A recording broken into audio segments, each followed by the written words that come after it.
Türk dilli xalqların qədim dünya görüşündə təbiət və ruh anlayışı əsas yer tuturdu.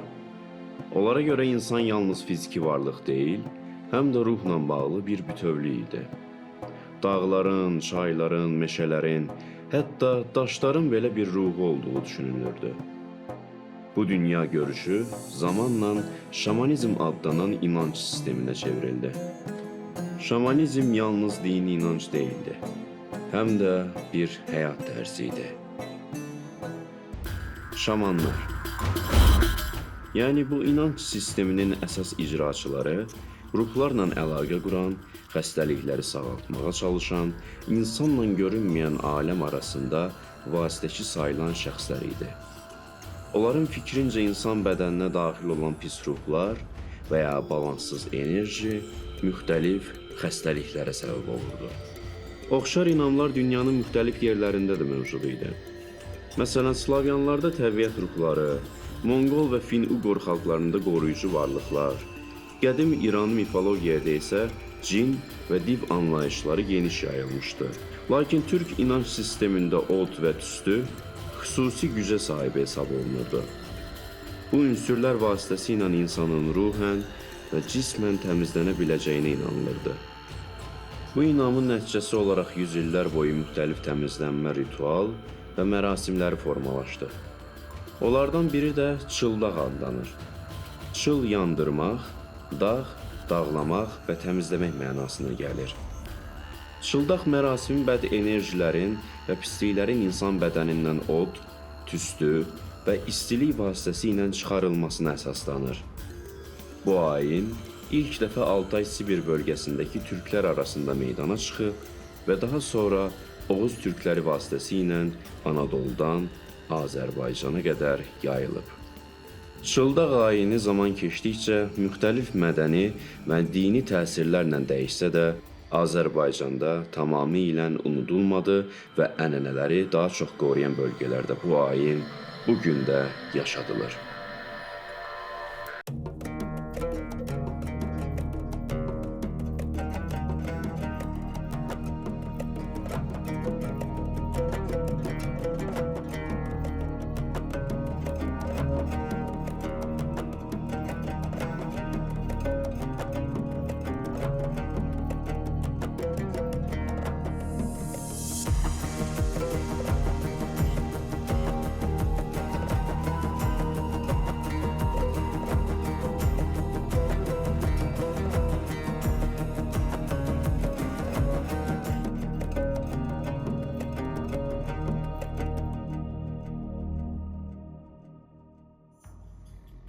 Çıldaq dedi ki, biz göz açmışıq, bunu görmüşük ki, xəstələr gəliblər bu üçün evdə şəfaət olub gedirlər. Çıldaq, bir çil vurulan dağdır.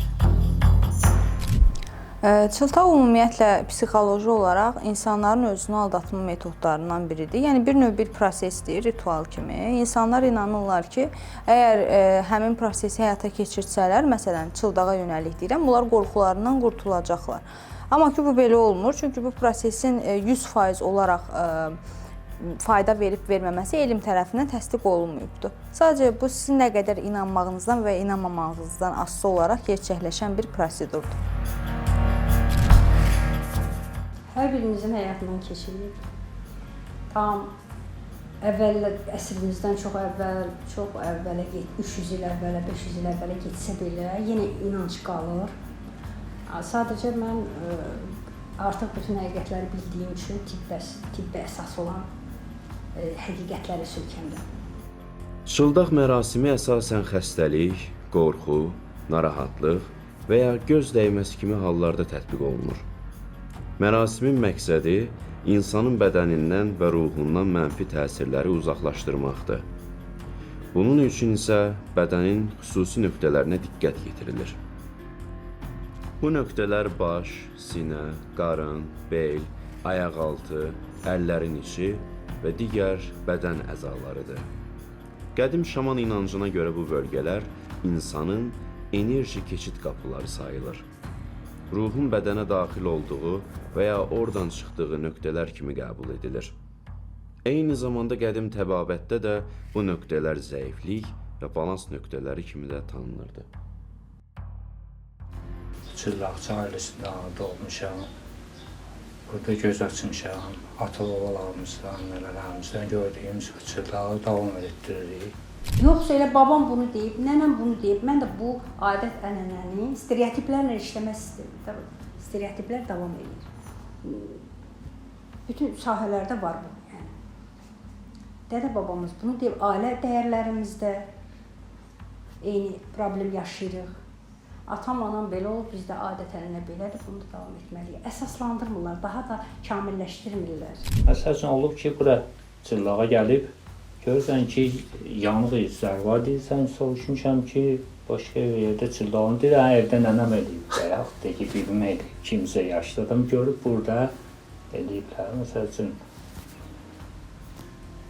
Ola bilər, məsəl üçün, səbəbini düşə bilər də, ancaq ki, düşməyə də bilər.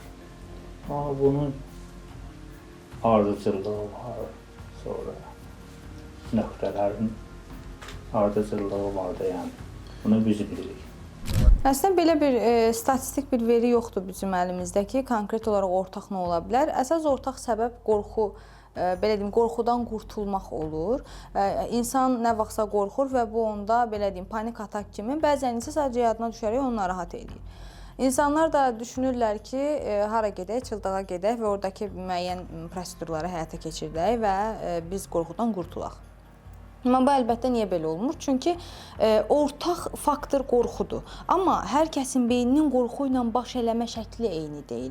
Yəni mən qorxu ilə başqa cür mübarizə aparıram, sizin beyniniz qorxu ilə başqa cür mübarizə aparır. Eləcə də sizin beyniniz başqa cür reaksiya verir, mənim beynim başqa cür reaksiya verir. Ona görə də daha çox elm tərəfindən təsdiq olunmuş terapiya ilə bura müdaxilə etmək insanın gələcək həyatı və gələcək psixi sağlamlığı üçün daha yaxşıdır. Nəinki bilmədiyimiz bir ritualı pasient üzərində həyata keçirmək. Çünki orada daha çox qorxa bilər. Yəni bəli, psixologiyada da var işte, yəni qorxan insanı qorxudaraq qorxunun üstə getmək, amma bu bütün pasientlər üçün keçərli deyil. Bu sadəcə belə deyim, qorxunun üzərində sınadığımız 100 yol varsa, o 100 yoldan ikisidir. Amma bu demək deyil ki, biz bütün qorxan insanlar üzərində eyni ritual həyata keçirdəcəyik və eyni şey işə yarayacaq. Bu necə ki, tibbdə bir dərman yoxdur ki, eyni vaka üzərində hər kəsdə eyni faiz nəticəni versin. Ona görə də terapiyada da belədir. Yəni hər kəsin üzərində eyni nəticə yoxdur. Ziyansız bir şeydir, bu çıllağın heç bir ziyanı olmuyor. Ziyanı olur bilər ki, dərisi incə olan adamın olur bilər, dərisini bir bazı yandırar, bir iki gün ləkə olar. Yoxsa belə bir problem yaratmır. Sağalmanın faiz nisbətinə gəldikdə isə əlbəttə sual yaranır ki, bəs sağalanlar necə olur ki, sağalır? Burada artıq belə deyim də, istənilən bir metodun verimliliyini təsdiq etmək üçün müxtəlif eksperimental metodlar var. Metodun validliyi, metodun mötəbərliyi, metodun dəyişik şərtlərdə işə yaraması. Yenə deyirəm, bir 100 nəfər götürdük. Bu 100 nəfərin 5 nəfəri, 10 nəfəri, lap olsun 20 nəfəri. Əgər özünə inanıb sağalacaqsa, burada zaten çıldağın bir rolu yoxdur. Adam özünə inanıb sağalıb. Yəni özünə inanıb evdə bir də putulka sındırsaydı, o adam sağalacaqdı. Ya da ki, məsələn, itürüb qorxub, yenə itürdürsəydilər üstünə sağalacaqdı. Əgər biz onu inandırsaydı ki, sən bir də üstünə itürsə, sən sağalacaqsan. Yəni, bunu özü eləyib əla. Amma ki, biz bunu eləyən 20 nəfər, 25 nəfər sağalır deyə, biz qalanlarını risk ata bilmərik. 30 nəfər sağaldı, yaxşı. Bəs bu 70 nəfərin 40 nəfəri getdi, psixi xəstəliyə ağırlaşdı. Onun 2 nəfəri döyüldü, öldü. Onun qalanı getdi, heç bir nəticə almadı. Bəs yaxşı, bu bir adamların günahı nə idi? Olmayanlar da oldu, bəli. Vallahi biz burada zəmanət vermirik 100% ki, bir çıldağına sən sağalacaqsan. Heç kəsə zəmanət verir. Əl bizdəndir, səbəb Allahdandır. Biz məsəl üçün uzda deyirik ki, məsəl üçün onun içini biləyinə var. Biz müəyyən qədər çıldaq eləyicə, onun seçsənməyindən, hissiyyatından bilirik ki, müəyyən qədər qorxuluğun bədəndən çıxır, çıxmır. Məsləhət görünür, bunu 3-4 gəlirsin, ya gəlmir. İnan, özünü aldadır. Aldadır. O qorxu hissini yenidən yaşamamaq üçün yenidən getməyim ora, o anlaşılmaz, izah olunmaz halı yaşamamaq üçün deyir. Daha yaxşıyam ana, uşaqlar xüsusilə bu işdə daha arifdirlər. Özlərini, valideynlərini deyir, biz daha getmək istəmirik deyə bilmirlər axı. Yaxşıyam ana, daha qorxmuram, daha rahatam. Amma bu yanlışdır. Müəyyən bir zamandan sonra yenidən qayıdacaq o qorxu hissi. Bilirsiniz necədir? Bu inanmaqla bağlıdır. Əgər məsələn mən inanıramsa ki, mən bu otaqda sakitlik tapacağam, bu obsessiv kompulsiv pozuntu kimidir də. Yəni təsəvvür eləyin ki, bir adam deyir ki, mən otağa sağ ayağımla girməsəm nəsə mənfi bir şey baş verəcək və buna o qədər inanır ki, onsuz da o adam sağ ayağıyla girməyəndə heç bir şey baş verməsə də onun orada ürəyi tutur. Nəsə buna psixosomatik simptomlar deyirik də biz. Əgər biz bir şeyə inanırıqsa və beynimiz ona kodlayırıqsa, əlbəttə ki, o bizim üçün sakitlik məkanı rolu oynayacaq. Ancaq ki, olub da inanmaya gəlib ki, axı mənim problemim var, falandır, peşməkandır. Hələ məni çılda düzəldəcək, mən orada dava dərman eləmişim, iğna vurdurmuşam falan. Gəlib çılda olandan sonra deyim sənə gəlir günün bugün, nə qədərdir də, yəni gəlib gedir, mütəmadi çılda etdir, inanmayanı bunda. Mərasimi həyata keçirən şəxs isə adətən yaşlı, təcrübəli və xalq arasında çıldaqçı kimi tanınan biri olur. Bütün bu proses həm fiziki, həm də mənəvi bir yüngülləşmə ilə müşahidə olunur.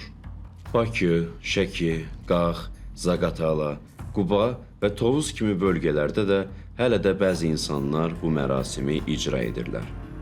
İslamın bölgəyə gəlişi ilə bu ayinlər dini elementlərlə birləşdi. Bəzi bölgələrdə dini dualar və şamanizmdən gələn üsullar bir yerdə istifadə edilməyə başlandı. Beləliklə çıldaq həm qədim, həm də yeni inancların sintezi kimi xalq arasında öz varlığını qoruyub saxladı. İslam dində dəstəmaz alma yeri çıldaq deməkdir. Hər gün dəstəmaz alıb, elə bilginən ki, nöqtələr, bəli, nöqtələri su tökürsə həmin bir çıldaq dediyimiz nöqtələrdir, sinirlər ayrıdır, elə bir soyuq halda çıldaq. Elə vakalar olub, bəli, mənim də pasientlərimin olub ki, yanıma gəlib dedilər ki, mən getdim nevropatoloqa və yaxud da psixiatrda indi başıma gəlib əlbəttə. Gəlib dedi ki, bəs psixiatr mənə dedi ki, sən deyir bu pirə getməlisən, orada oturmalısan, ora portaldır, nə bilim, iki dünyanı birləşdirir, neynir falan filan və yaxud da ki, bu yerə get, sən çıldağa get kimi biz rəylər alırıq. Psixoloqların öz yeri var, çıldağın öz yeri. Psixoloq, məsəl üçün, ruhu, beyni təsir etdilərlər, bilsinlər.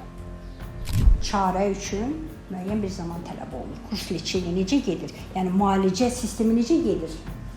Birinci etap, ikinci etap, mərhələ-mərhələ. Bu çıldaq da gəlir bir dəfə ilə deyir, yaxşı o gümrah olur.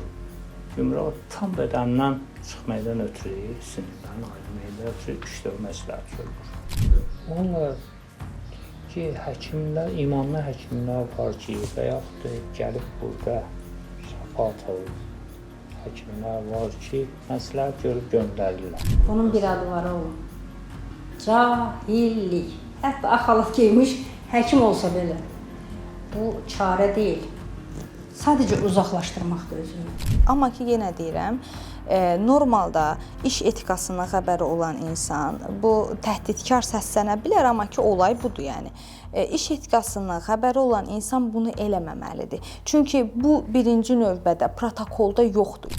Onların özlərini, mən burada zorla deyim, mənə gələnlər və mən deyirəm ki, çıldağa gəlin, özləri istəyirlər.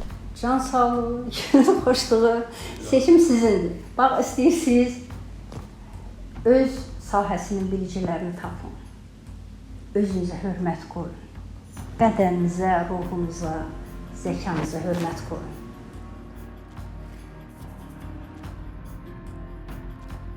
Müasir dövrdə bəzi insanlar bu mərasimə folklor və mədəniyyət nümunəsi kimi yanaşır. Digərləri isə bu ayinin xüsusilə psixoloji və ruhani rahatlıq baxımından hələ də faydalı olduğunu düşünür. Sosial şəbəkələr və müasir xalq təbabəti ilə maraqlanan çevrələrdə də zaman-zaman bu mərasimlərə maraq yenidən canlanır. Bəs siz necə düşünürsünüz? Çıldağın bugünkü həyatımızda yeri varmı? Siz belə bir mərasimə qatılardınız?